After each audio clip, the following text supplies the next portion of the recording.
Hello, everybody, and welcome to week 3 of the UFL season. We got quite a few really solid games this week. So, before I dive right into the predictions for this week, I want to quickly say if you are new, subscribe, it's greatly appreciated. And if leave a like if you haven't already. Plus, let me know what upsets you think are going to happen this week. With all that being said, let's dive right into it. We kick things off Friday at 8 p.m. EST with the home opener for the Birmingham Stallions as they host the Arlington Renegades. The Renegades have been having a lot better of a season so far than what they had last season, and a lot of it is thanks to this vastly improved ground game and defense compared to what they had last season. Dede Hunter and Kalen Balash have been running the ball incredibly well, and that defense was one of the key additions of Chris Odom to that defense has been vastly improved, with Odom having a few sacks to begin this season so far. And Luis Perez is still throwing the ball really well. They still have a lot of their same weapons from last season. And all around, this is a different Arlington team that's able to finish the job in games and not blow those fourth quarter leads, which was the case last year. Meanwhile, Birmingham started off slow, a tough loss in week 1, but they bounced around with a good win in week 2, with Matt Corral being the quarterback for that week 2 win because Alex Magoo suffered an injury early on into week 2. And there's some reports saying that it's going to be Corral behind center once again, as Magoo is still dealing with that shoulder injury. So is Corral behind center, and I do really like the fact that it's Corral behind center. I think he was much more in charge of that offense compared to Magoo was like from week 1 and week 2, and I feel like it definitely does improve the team to the point where I do have the Stallions winning this game. It's the home opener in Birmingham. I do really like Corral behind center, even though we threw 2 picks in week 2. It's not. I don't feel like he's gonna make those same mistakes again with a full week's worth of practice behind him. I really like Birmingham. I have them winning this one to kick off week 3. Next up, the lone game on Saturday at 2:30 p.m. EST. The Houston Roughnecks make the trip to Memphis to play the Showboats. Someone's gotta win this game. I really don't know who it will be, though. Neither of these two teams have really given me anything to really lash onto. Memphis a little bit more than Houston has. EJ Perry is playing relatively decently well. The defense of Memphis is definitely playing a lot better than what they showed last season, and the ground game still leaves a lot of things to be questioned about. Houston, very similar boat. I mean, the defense is playing a little bit better. Week 2 was a good showing for that defense in some capacity, but the offense is doing nothing behind it. So I do have the Showboats winning this game, and a lot of it does come down to I don't really see a foundation in Houston. There is at least some kind of foundation in Memphis. They're able to build off of what they succeeded with a lot more. And I do like Ken Weisenhunt a lot better than CJ Johnson when it comes to the head coaching position. So I do have the Memphis Showboats winning this game.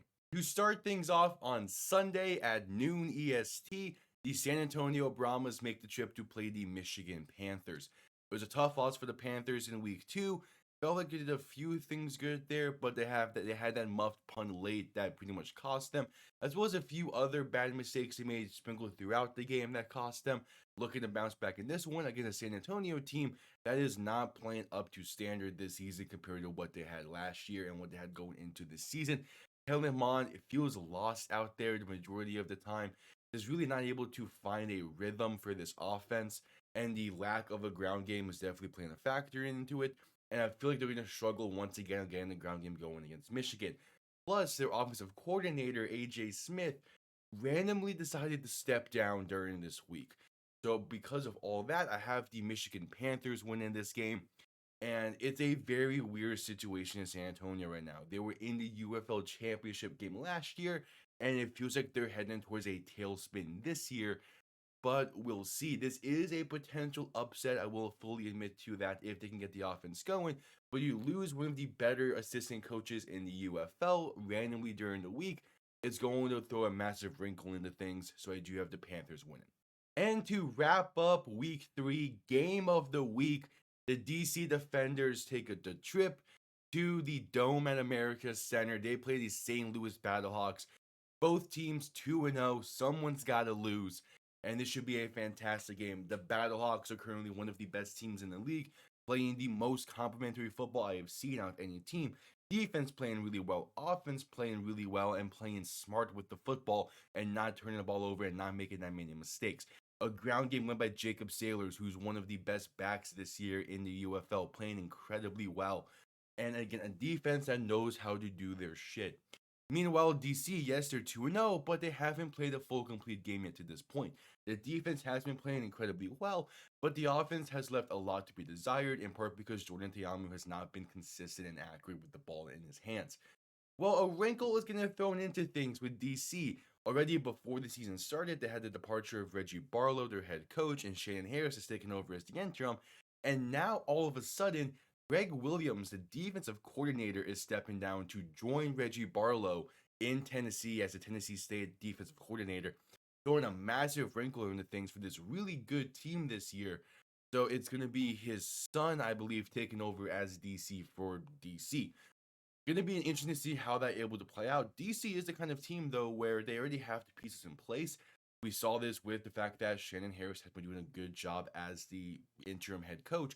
But this isn't playing in Audi Field again. You're going to St. Louis, one of the best home field environments in the UFL.